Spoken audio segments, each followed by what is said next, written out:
Hello friend, आपके अपने YouTube channel SK study point पर स्वागत है। तो आज हम हिंदी का नया चैप्टर पढ़ेंगे जिसे संधि बोलते हैं। तो संधि के बारे में आज हम पढ़ने वाले हैं। चलिए देखते हैं। तो संधि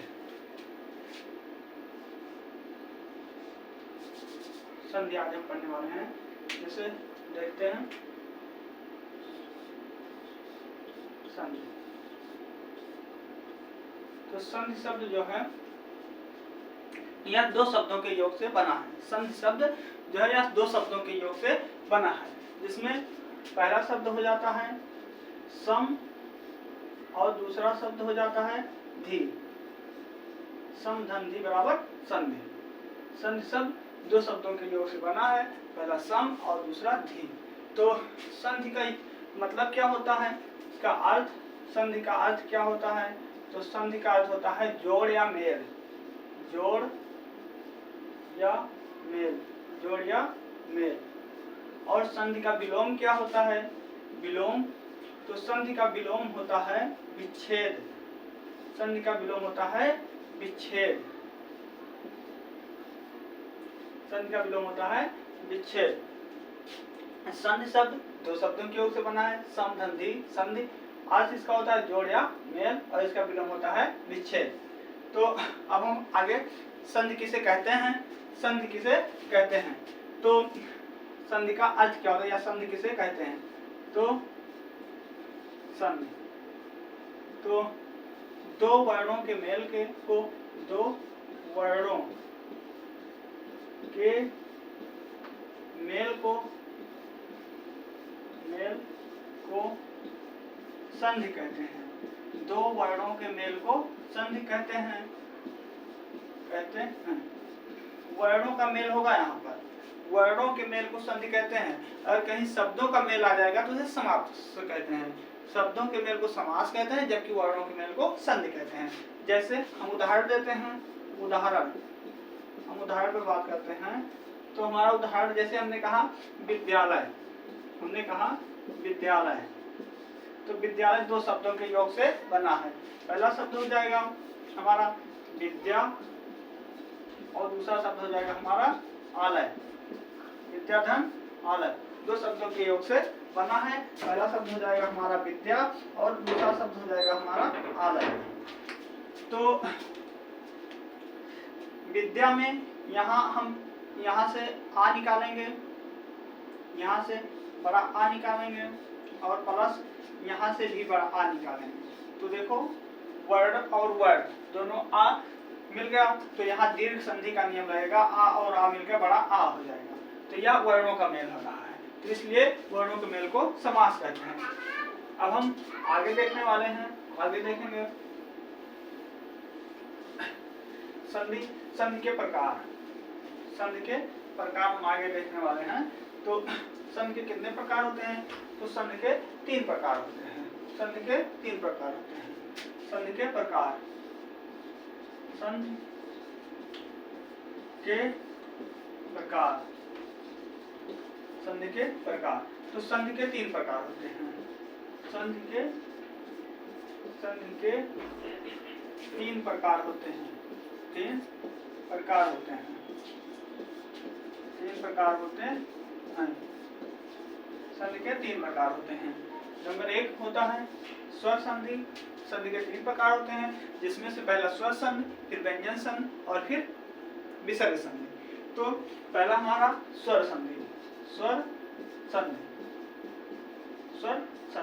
इसके बाद में हमारा दूसरा हो जाएगा व्यंजन संधि।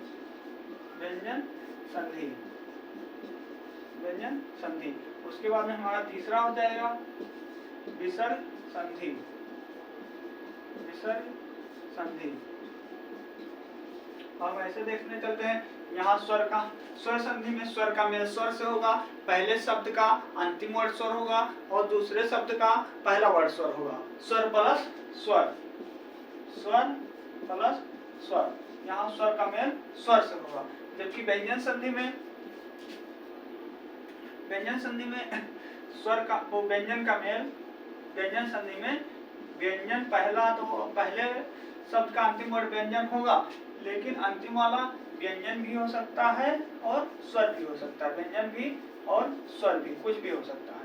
यहाँ व्यंजन भी हो सकता है और स्वर भी कुछ भी हो सकता है। और विसर्ग संधि में पहला वर्ड तो यहाँ पहला शब्द विसर्ग होगा, विसर्ग होगा, लेकिन अंतिम व्यंजन हो सकता है और स्वर हो सकता है, व्यंजन या स्वर हो सकता है, परंतु विसर्ग का मेल विसर्ग से नहीं हो सकता है। तो ऐसे हमारे तीनों संधियां हैं। अब हम स्वर संधि के बारे में आज पढ़ने वाले हैं। हम स्वर संधि के बारे में पढ़ेंगे।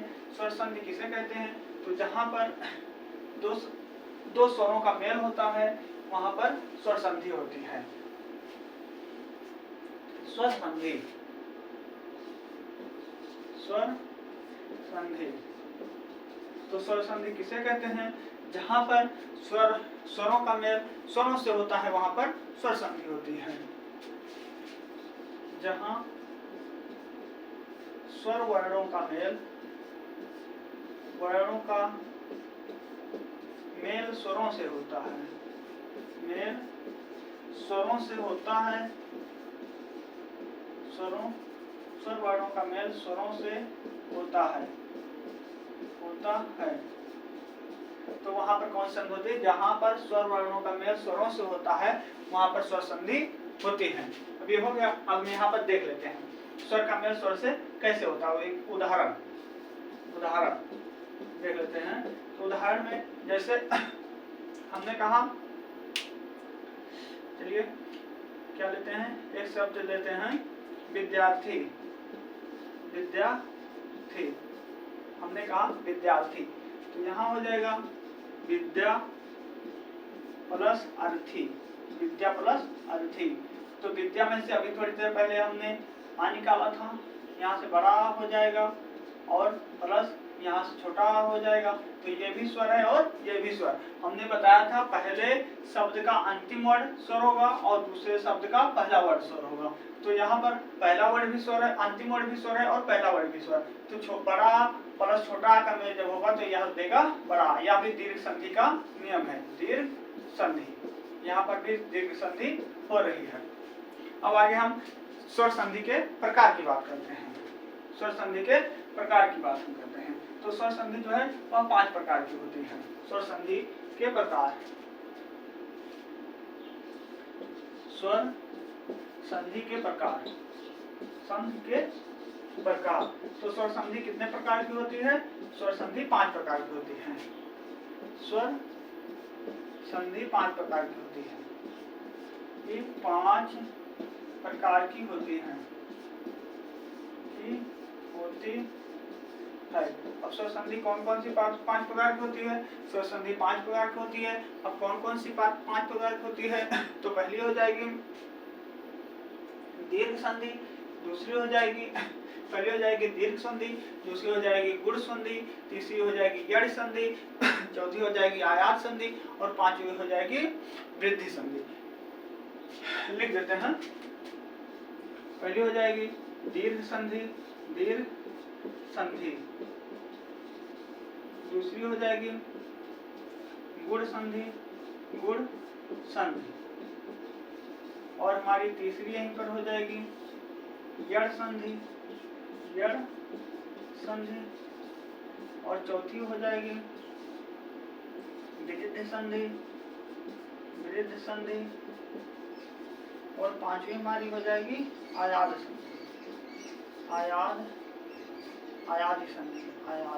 संधि।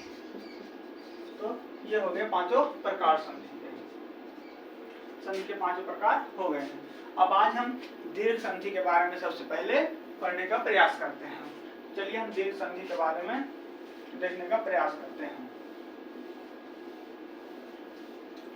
दीर्घ संधि किसे कहते हैं?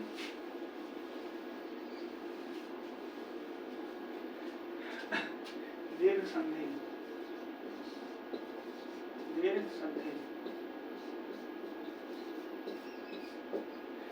संधि वह संधि होती है जहां पर 2 समान वर्णों का मेल होता है। 2 समान वर्णों का मेल होगा और यदि छोटा छोटा होगा तो भी बड़ा बनाएगा, बड़ा बड़ा होगा फिर भी बड़ा बनाएगा। तो यहाँ पर दीर्घ का मतलब ही बड़ा होता है। दीर्घ का अर्थ होता है बड़ा, यहाँ से दीर्घ का अर्थ बड़े से लिया जाता है। यहाँ दो छोटे मिलकर या दो बड़े बनकर बड़े का ही निर्माण करेंगे दीर्घ संधि में। तो चलिए हम देखते हैं दीर्घ संधि के बारे में कुछ देखने का प्रयास करते हैं। तो इसका एक सूत्र होता है, सूत्र लिख देते हैं, अका सवर्णे दीर्घा, अका सवर्णे दीर्घा। तो संस्कृत में जो है एक प्रत्याहार होता है जिसे अक प्रत्याहार बोलते हैं, अक प्रत्याहार बोलते हैं। तो अक प्रत्याहार में आयुर रिलरिक, आयुर रिलरिक से जब हम देखेंगे आ ई उ री और लिरी, ये 5 वर्ड आते हैं। तो अका सवर्णे दीर्घा से 5 वर्ड आते हैं, तो 5 स्वर होते हैं। देखिए इनमें जैसे हम छोटा आ प्लस छोटा आ कर दिए, फिर भी यह बराबर में बड़ा आ हो जाएगा, मेल होगा। तो उसके बाद में हम अगर यहाँ छोटा आ प्लस छोटा आ किए तो बड़ा आ हो जाएगा। तो इसका उदाहरण होगा, जैसे बराबर में हम कहेंगे अद्यप, अद्यप हमने कहा अद्यप, तो यहाँ हो जाएगा अद प्लस अपि, अद प्लस अपि। क्यों अद प्लस अब कैसे हुआ? जब हम इसको देखेंगे अद ऐसे लिखेंगे, या व्यंजन वर्ड है। जब हमने बताया था व्यंजन, जब हम वर्णमाला पढ़ा रहे थे तो बताया था व्यंजन जो होता है वह स्वतंत्र रूप से नहीं रह सकता, उसके पीछे स्वर जरूर लगा होगा। तो यहाँ पर अद को जब हम इसको हलंत लगाएंगे तो यहाँ से छोटा आ हमारा बाहर आ जाएगा, और अपि में तो आगे अपि में आगे छोटा आ दिख ही रहा है। तो इस वाले छोटा आ का और इस वाले छोटा आ का, यहाँ से छोटा आ लेंगे प्लस यहाँ से छोटा आ लेंगे, यहाँ से छोटा आ लेंगे प्लस यहाँ से छोटा आ लेंगे, बराबर ये क्या हो जाएगा? बड़ा बन जाएगा। तो यही नियम हमारा लगकर अद्यपि में छोटा प्लस छोटा का निर्माण करता है। अब हम दूसरा लेते हैं,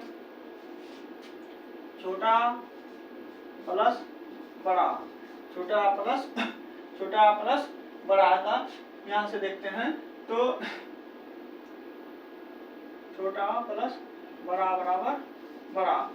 तो यहाँ दूसरा एग्जाम्पल देखने का हम प्रयास करते हैं, दूसरा एग्जाम्पल देखने का इसमें। तो छोटा प्लस बड़ा, जैसे हमने कहा हिमालय, हिमालय, जब हम इसको तोड़ेंगे ये हो जाएगा हिम प्लस आलय, हिम प्लस आलय। हिम का होता है बर्फ, हिम का मतलब होता है बर्फ, और आलय का मतलब होता है घर, अर्थात बर्फ का घर, जो वही है हिमालय। तो हिम से यहाँ से हलंत लगाएंगे इसमें, तो यहाँ से छोटा निकल आएगा, प्लस यहाँ से बड़ा है, तो छोटा प्लस बड़ा का नियम हमने ये बताया है, छोटा प्लस बड़ा बराबर बड़ा। तो ये दोनों जब मिलेगा तो यहाँ पर बड़ा हो जाएगा, तो यही हो जाएगा इसका भी छेद। अब हम आगे देखने का प्रयास करते हैं, बड़ा प्लस छोटा बराबर बड़ा का, ये नियम को हम देखने का प्रयास करते हैं। तो बड़ा प्लस छोटा बराबर बड़ा। तीसरा उदाहरण हम देखने का प्रयास करते हैं, इसको थोड़ा सा हम इरेज कर देते हैं, जगह नहीं हमारे पास।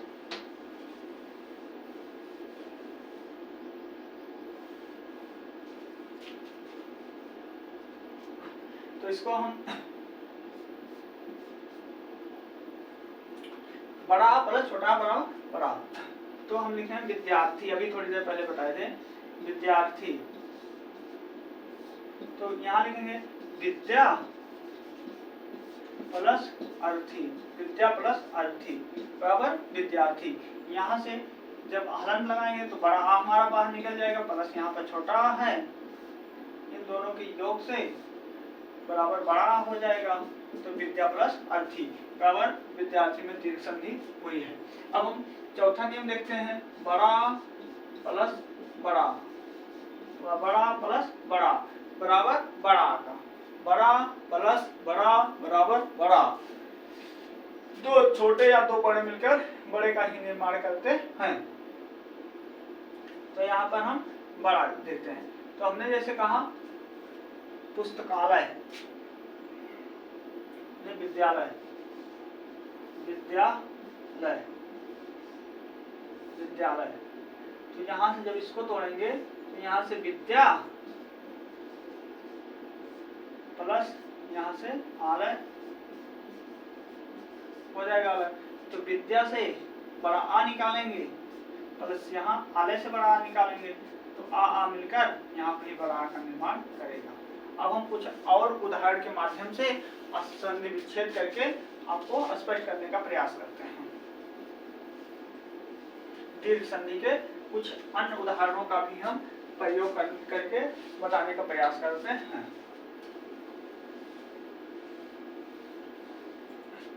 जैसे हमने कहा तथापि, जैसे हमने कहा तथापि।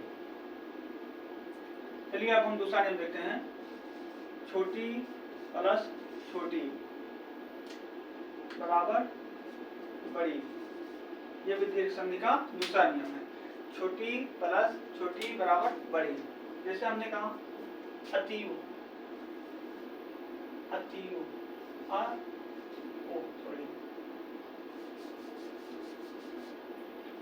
अतीव, अतीव, अतीव। तो अतीव की जब बात करेंगे तो इसका छोटी प्लस छोटी बराबर बड़ी हो रही है। तो यहाँ पे बड़ी ही हुई है हमारी। तो हम इसको जब तोड़ेंगे तो अति प्लस यू, अति प्लस यू बराबर अचीव हुआ है।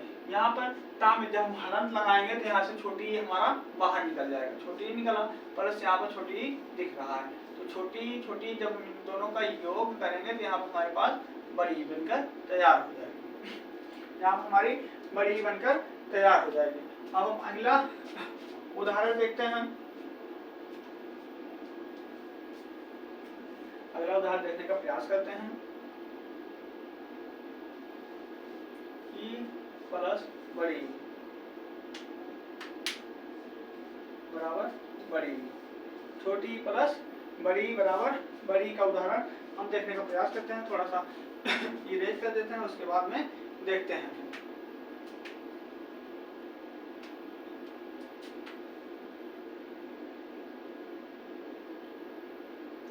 छोटी प्लस बड़ी का। तो हमारा तीसरा उदाहरण होगा, कोई इरेज कर देते हैं, नहीं सामने आएगा नहीं। हमारा दूसरा उदाहरण होगा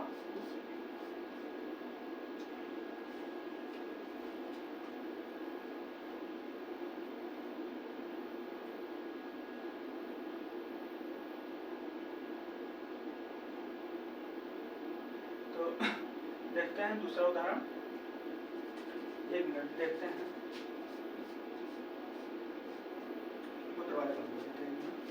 देखते हैं। जैसे हमारा दूसरा उदाहरण है कपीस, कपीस। तो कपीस, कपीस, कपि धन ईस, दो शब्दों के योग से बना है। पहला शब्द है इसमें कपि और अगला शब्द है ईस। तो कपि माने होता है बंदर और ईस माने होता है स्वामी या बंदरों का स्वामी। तो कपि से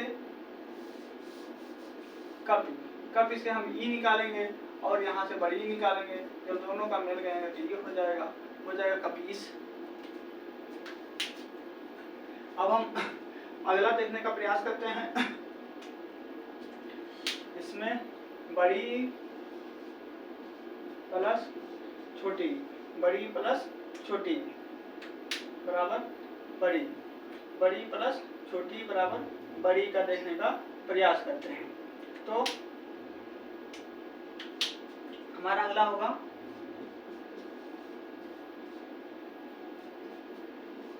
महेंद्र,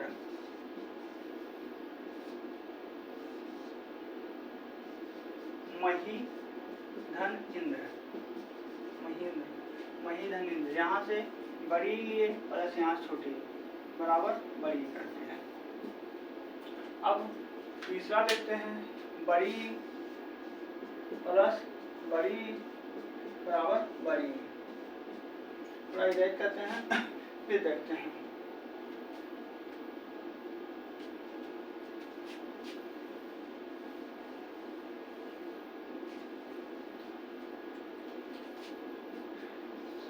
नदीस, नदी इसको जब हम छोड़ेंगे तो यहाँ आ जाएगा नदी प्लस ईस, नदी का स्वामी है जो, नदी प्लस ईस, नदी का स्वामी है जो। तो नदी से बड़ी निकालेंगे, प्लस यहाँ से भी बड़ी आएगी, बड़ी प्लस बड़ी बराबर बड़ी हो जाएगी। ये दूसरा नियम हमारा कंप्लीट हो गया। अब हम तीसरे नियम की ओर चलने का प्रयास करते हैं।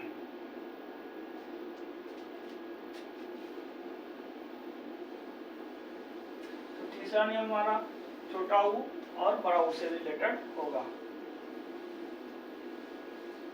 तो तीसरा नियम हम देखते हैं, जैसे हमारा है छोटा u प्लस छोटा u बराबर बड़ा u हो जाएगा, या फिर छोटा u प्लस बड़ा u बराबर बड़ा u हो जाएगा, फिर बड़ा u प्लस छोटा u बराबर बड़ा u हो जाएगा, बड़ा u प्लस बड़ा u बराबर बड़ा u हो जाएगा।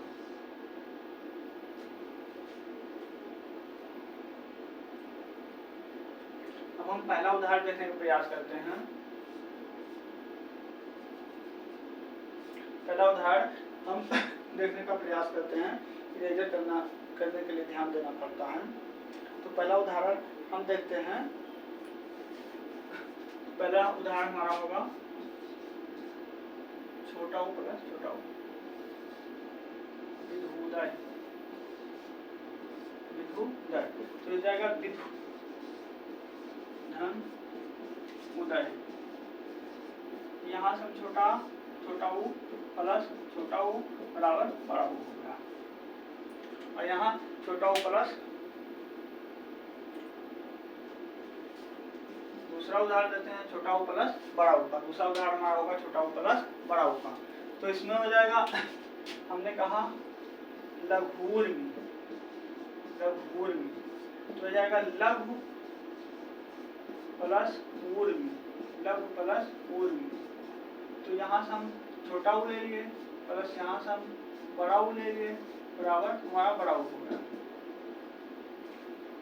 हम तीसरे उदाहरण की तरफ अपने चलने का प्रयास करते हैं। तो हमारा तीसरा उदाहरण है बड़ा u प्लस छोटा u का। तो हमारा तीसरा उदाहरण होगा बड़ा u प्लस छोटा u का। तो इसे रेजर करना पड़ेगा, बड़ा u प्लस छोटा u हमारा तीसरा उदाहरण है।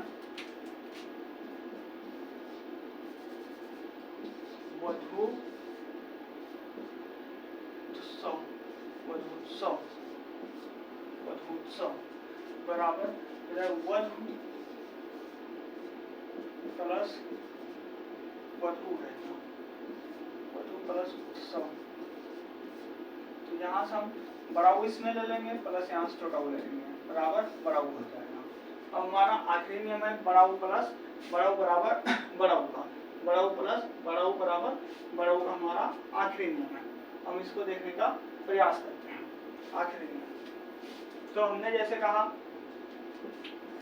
भू ऊर्जा, भू ऊर्जा, भू प्लस ऊर्जा, यहाँ पर भी बड़ा u होगा और यहाँ पर भी बड़ा u होगा। तो दोनों को जब हम ऐड करेंगे तो वो बराबर इसका अर्थ हो जाएगा बड़ा u। हमारा री वाला एक और बचा है। हिंदी में लिरी का लिया नहीं जाता है, लिरी का जो संस्कृत में लिया जाता है तो लिरी का री हो जाता है, क्योंकि लिरी का दीर्घ नहीं होता है। री का तो दीर्घ होता है लेकिन लिरी का दीर्घ नहीं होता है। तो हम आगे देखने का प्रयास करते हैं री का नियम।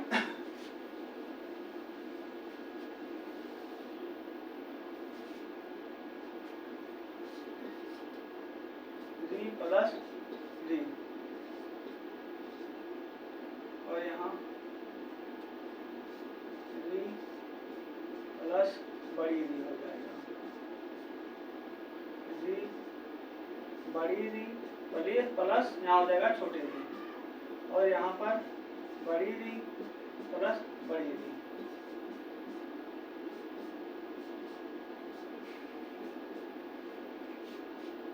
हम इसको यहीं पर अब बंद करते हैं, इसको कल बताने का प्रयास करेंगे। ये हमारा चौथा नियम है। तो चलिए हम यहीं पर अपनी क्लास को रोकते हैं। यदि हमारा वीडियो आपको पसंद आया हो तो हमारे चैनल को सब्सक्राइब करना ना भूलें। धन्यवाद।